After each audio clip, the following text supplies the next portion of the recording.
Bien, mes chers amis, heureux d'avoir entendu Jean-Louis. Nous nous parlons souvent, nous les dirigeants de l'UDI, par téléphone. Pour être honnête, c'est la première fois qu'on avait à nouveau un échange visuel. Et je dois dire que le plus beau message qu'on peut lui adresser en retour, c'est qu'il a créé les conditions du rassemblement du centre dont les Européens ont tellement besoin en France. Merci Jean-Louis encore.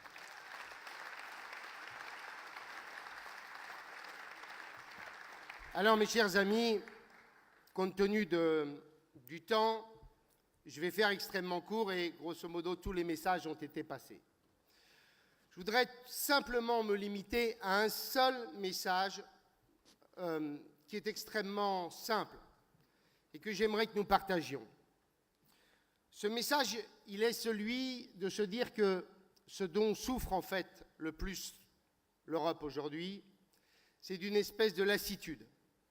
D'une espèce de lassitude, pourquoi ? Parce que derrière cela, il n'y a pas d'ambition pour l'Europe. Nous avons eu l'ambition de la paix, nous avons eu l'ambition de nourrir les Européens, nous avons eu l'ambition d'en faire un grand espace de prospérité, une grande zone économique, la première puissance économique du monde, et désormais, il n'y a pas d'autre ambition pour l'Europe. Eh bien, nous, durant cette campagne, nous devons être celles et ceux qui portent l'idée d'une grande ambition pour l'Europe. Et je vais vous expliquer pourquoi. Je vais vous expliquer pourquoi, parce qu'en fait, si vous voulez bien regarder les choses, Marielle les a évoquées tout à l'heure. Si on veut bien regarder les choses, nous avons créé, mes chers amis, un modèle qui est un modèle unique au monde. Nous avons créé un modèle qui devrait inspirer le monde. Ce modèle, il est simple. C'est un modèle dans lequel les États ont décidé de sortir d'un schéma de confrontation ou de compétition pour rentrer dans un modèle de collaboration. Et ils sont rentrés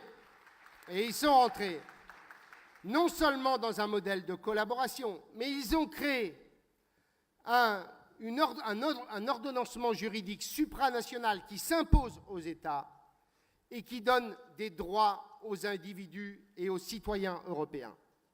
Il n'y a pas d'autre organisation dans le monde où on a su créer un modèle qui non seulement est un modèle qui nous permet d'être dans cette zone de prospérité, mais c'est aussi un modèle que nous devrions partager avec le monde. Parce que c'est ce modèle-là dont le monde a besoin. Parce que quand vous avez à régler les grands sujets qu'évoquait notamment Jean-Louis tout à l'heure, la question de la protection des mers et des océans, la question du réchauffement climatique, les questions énergétiques, quand vous avez à régler ces 4 ou 5 grands sujets qui menacent la planète et les terriens, le seul modèle qui puisse valoir, c'est un modèle de coopération entre les États, où les États, ensemble, décident d'organiser le monde. Et la deuxième raison, nous avons non seulement créé un modèle, mais nous avons, mes chers amis, aussi créé, nous sommes acteurs d'une civilisation. Et cette civilisation, ce n'est pas simplement la civilisation judéo-chrétienne, celle des abbayes et des églises, ce que nous avons créé, ce dont nous sommes les acteurs. C'est une civilisation croyant au progrès. C'est une civilisation qui fait une place à l'individu, au respect de la personne. C'est une civilisation qui croit en la démocratie. C'est une civilisation qui a su concilier un certain nombre de principes qui constituent l'architecture de notre vie. Le principe de liberté avec celui de sécurité. De la liberté, oui, de la sécurité pas trop, au risque de menacer notre liberté. De la liberté et de l'égalité.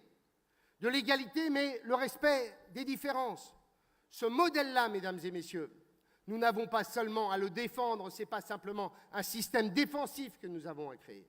C'est un système qui doit être offensif, que nous devons partager avec le monde. Et pour cela, nous avons besoin de créer un système politique intégré. Nous avons besoin de faire de l'Europe une puissance capable de parler d'égal à égal avec les grandes nations du monde. Parce que sinon, les choses se feront sans nous. Nous serons non pas des acteurs de ce monde nouveau qui est en train d'émerger, mais nous serons des spectateurs. Nous verrons les trains passer et ce seront entre Indiens, Chinois et Américains que les choses se régleront. Si nous voulons être des acteurs du XXIe siècle, si nous voulons inspirer la nouvelle gouvernance du monde, nous avons l'impérieuse nécessité, l'obligation de constituer cet ensemble politique capable de peser sur les grands arbitrages. Parce que, mes chers amis, si vous voulez bien regarder les choses de près, la gouvernance de l'ONU de 1945, c'est les dernières années. Dans quelques années, les grandes puissances émergentes vous expliqueront qu'elles ont leur place dans une nouvelle organisation du monde. Mes chers amis, face à ça, est-ce que pour défendre cette nouvelle gouvernance mondiale, nous devons être chacun dans notre coin ou au contraire rassemblés pour porter l'idée que nous nous faisons de ce monde nouveau? Bien entendu, la réponse, vous la connaissez. Mon ami tunisien, tout à l'heure, Mehdi, quand il a évoqué ce qui se passait en Tunisie, je vous le dis, l'inertie, la passivité de l'Europe est purement et simplement scandaleuse. Ce qui est en train de se passer en Tunisie, c'est ce dont nous rêvions au moment des printemps arabes. Ce qui se passe en Tunisie, ce n'est pas simplement l'affaire du Tunisien, ce n'est pas simplement l'affaire des deux rives de la Méditerranée. Ce qui se passe en Tunisie est une affaire qui concerne non seulement l'Europe, mais le monde entier. C'est l'exemple d'un pays capable de dire « nous sommes musulmans, mais nous sommes capables d'aller vers une démocratie pluraliste ». Et ce qui se crée, et ce que les Tunisiens sont en train de construire, cela sera fondateur des prochaines décennies pour les deux rives de la Méditerranée. Ce qui se passe en Tunisie réglera ou pourra régler la relation entre les deux rives de la Méditerranée. Et face à ça, que font les Européens? Rien ou presque. On a eu la visite des deux ministres des Affaires étrangères français et allemands il y a 15 jours ou 3 semaines, mais c'est tout. Nous devrions en faire au contraire un grand plan Marshall. Nous devrions nous sentir concernés au premier plan. Et face à ça, eh bien, nous ne sommes pas capables de déployer une politique étrangère, une politique de coopération avec nos amis qui sont en train d'accéder à la démocratie. Je vais prendre un deuxième exemple lié à mes anciennes responsabilités, je m'arrêterai là. Il y aurait un magnifique combat que devraient mener les Européens. Il n'y a pas simplement celui de l'environnement. Il y aurait un autre combat, c'est celui de l'abolition de l'arme nucléaire sur la planète. Ce serait... Seuls les Européens peuvent porter ce combat, parce qu'ils ont leur histoire et parce qu'ils n'ont pas l'arsenal nucléaire des Russes et des Américains, qui ont 90% de l'arsenal nucléaire mondial. Mes chers amis, le TNP, le traité de non-prolifération, c'est un traité qui ne tiendra pas sur le long terme. Parce que quand nous disons que c'est une arme pour assurer notre indépendance et notre souveraineté, pourquoi les puissances émergentes de demain ne considéreraient pas, elles non plus, que c'est une arme pour assurer leur souveraineté et leur indépendance? Eh bien, face à ça, il y aurait pour les Européens un formidable message si nous avions une politique étrangère, c'est de dire, pour éviter l'hiver nucléaire, eh bien, nous allons porter l'idée de l'abolition de l'arme nucléaire pour les décennies qui viennent et pour assurer non pas la destruction de la planète comme elle sera forcément, où on voit très bien qu'un jour ou l'autre, la prolifération nous amènera à la catastrophe finale. Eh bien, face à ça, nous aurions là un message de paix et un message de responsabilité extraordinaire pour les générations futures. Voilà ce que devraient porter les Européens. Voilà pourquoi nous avons besoin d'avoir une Europe puissance, d'avoir une Europe politiquement intégrée. Et ça, c'est absolument le message que nous devons porter durant cette campagne. En conclusion, je voudrais simplement vous dire une chose. Dénoncez celles et ceux qui vous expliquent qui sont aussi défenseurs de l'Europe. Regardez-les, ceux qui